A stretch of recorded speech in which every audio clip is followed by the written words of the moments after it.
అందరికీ తెలుసు అది. ఇప్పుడు హ్యూమన్ రైట్స్ కమిషన్ కూడా ఎంక్వైరీ చేస్తుంది. అక్కడ వాళ్ళు చెప్పారు మాకు ఎవరో తెలియదు, ఈవెన్ అధికారులు ఎవరో తెలియదు అన్నారు.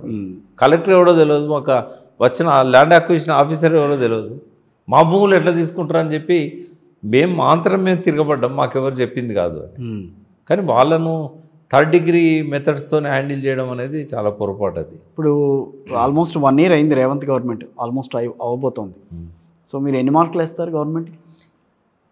కొన్ని మంచి పనులు ఉన్నాయి. ఉదాహరణకు సరే పబ్లిక్ డిమాండ్ వల్ల కావచ్చు, ఈ సోషియో ఎకనామిక్ పొలిటికల్ సర్వే ఏదైతే ఇప్పుడు కులగణన సర్వే, యాక్చువల్ కులగణన సర్వే కాదు, సోషియో ఎకనామిక్ పొలిటికల్ సర్వే. దాన్ని కులగణన అనకూడదు, కులగణన కాదు అది. యాక్చువల్ క్యాస్ట్ అనేది ఆ సర్వేలో ఒక అంశం. ఓకే. కానీ కేవలం కులగణనే కాదు అది.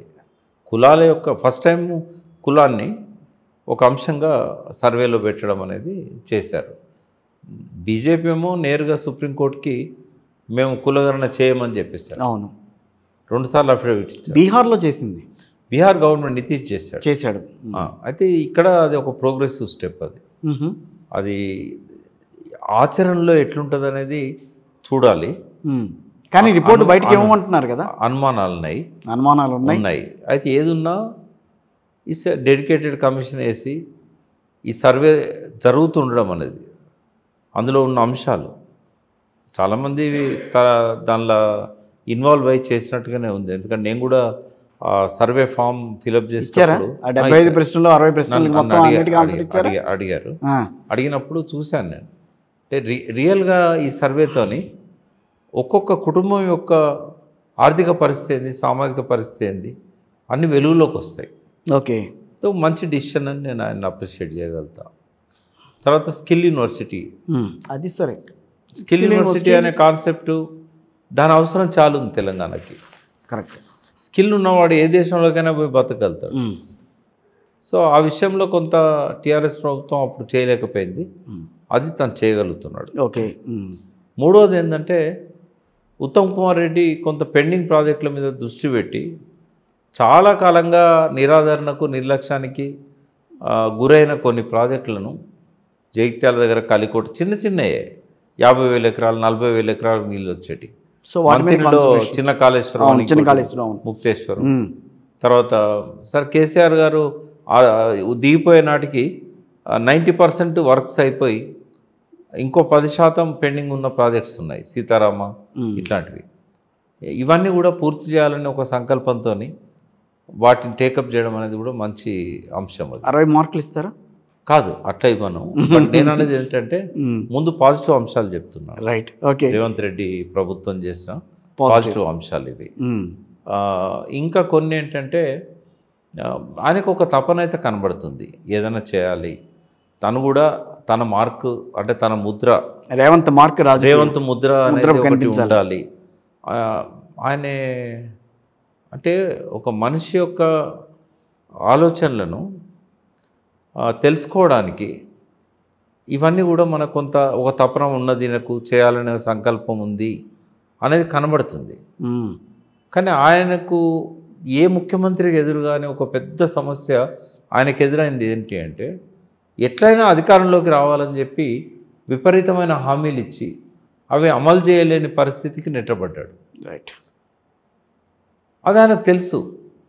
ఎన్నికలకు ముందే అమెరికా పోయినప్పుడు ఆ సభల్లో ఒక ప్రశ్నించారు, అంటే ప్రజలు ఎప్పుడు మోసపోతూనే ఉంటారు, రాజకీయ నాయకులు ఎప్పుడు మోసం చేస్తూనే ఉంటారు, అంటే రేపు మీరు గెలిచినా కూడా అంతేనా అంటే కూడా దానికి ఆయన మౌనమే సమాధానం చెప్పాడు.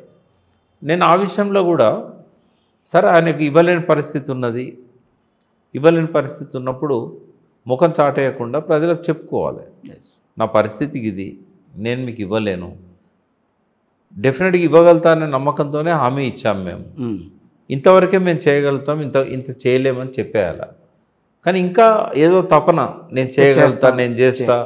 ఇప్పుడైతే ఏం ఎలక్షన్స్ లేవు కదా, కానీ చేస్తా చేయాలనే ఓ తపన కనబడతా ఉన్నది. ఓకే. బట్ డబ్బు అంటే నేను అనేది మనిషి ఎప్పుడు ప్రయత్నం చేయాలి. ఓకే.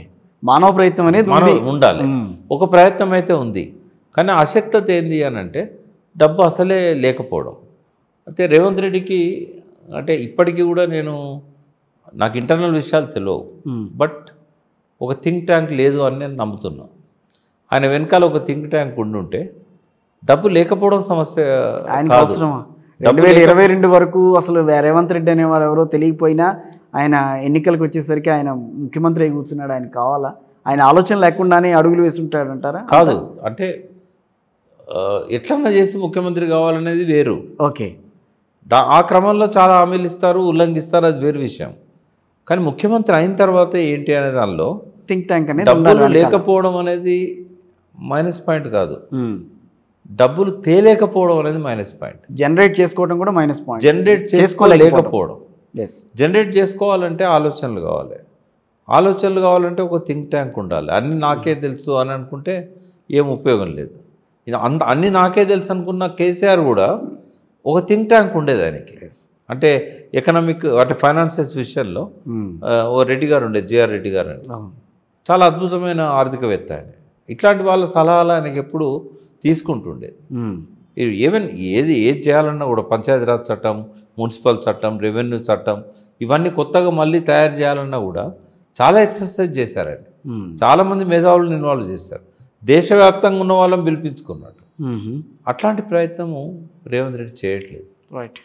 ఒక్కసారి జరిగింది. రిజర్వ్ బ్యాంక్ గవర్నర్ మా ఎక్స్ గవర్నర్లను పిలుచుకొని ఒకసారి మాట్లాడుకున్నాడు. బట్ వాళ్ళు ఇచ్చిన సలహా ఈయన పెడిచేవని పెట్టాడు. ఒకటి ఆ వైఫల్యం అయితే ఆ పాలనలో ప్రతి దగ్గర కనబడతా ఉన్నది. మరి రాజకీయంగా ఆయనతో పాటు ఆయనకంటే ఎక్కువ అనుభవం ఉన్న అక్కడ ఉన్నారు, మళ్ళీ భట్టి విక్రమార్క గారు ఉన్నారు, ఇప్పుడు ఏంటంటే గారు ఉన్నారు, వీళ్ళంతా రేవంత్ రెడ్డి నాయకత్వంలో ఒక స్థిరమైన క్యాబినెట్ లేదు. ఫస్ట్ ఏంటంటే చాలా పోస్టులు ఖాళీ ఉన్నాయి, ఇంకా 6గురిని తీసుకోవచ్చు, ఎక్స్పాన్షన్ చేయలేకపోతున్నాడు. రెండవది ఆయన ఇండిపెండెంట్ సీఎం కాదు. అంటే కేసీఆర్ ఇండిపెండెంట్ సీఎం, అక్కడి నుంచి వచ్చిన సీఎం కదా. చంద్రబాబు ఒక ఇండిపెండెంట్ సీఎం. రాజశేఖర రెడ్డి జాతీయ పార్టీలో ముఖ్యమంత్రి అయినా